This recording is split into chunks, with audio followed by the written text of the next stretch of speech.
In today's video, I'm going to teach you how to use the audio block in Squarespace 7.1. Whether you're sharing a podcast episode, music track, or any other type of audio content, utilizing this feature can greatly enhance your website's multimedia offerings. So, let's dive right into the process. First things first, we'll begin by logging into your Squarespace account.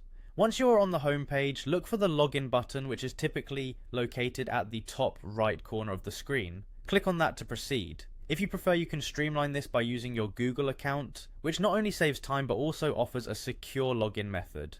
Simply select Continue with Google when prompted, and this will link directly to your existing Google account, making future logins a breeze. Now that we're logged in, locate and select your website from the list presented. This will take you into the dashboard where you can make all necessary modifications to your site. Once you're in, head straight over to the edit section.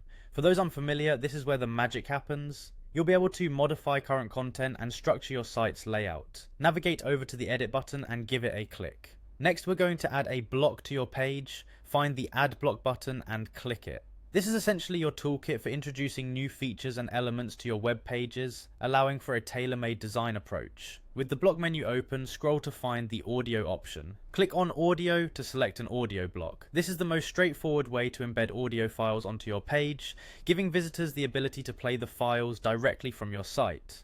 Once you have your audio block in place, locate the pencil icon, which serves as an edit button for that block. Click on it to open up the editing menu, which provides you with various options to customize your audio settings. This icon is crucial for making sure everything is set up correctly and allows you to adjust details as needed. Now it's time to add your audio track. You'll see the Add Audio Track option. Click on that and it will prompt you to browse through your computer's files. Select the audio file you wish to upload. Be sure to double check that your file is in a compatible format, most commonly MP3, which is widely accepted and preferred for streaming. And there you have it, a seamless step-by-step guide to adding and customizing an audio block on your Squarespace website. With these tools in hand, your audio content will enhance the interactive experience for all your site visitors.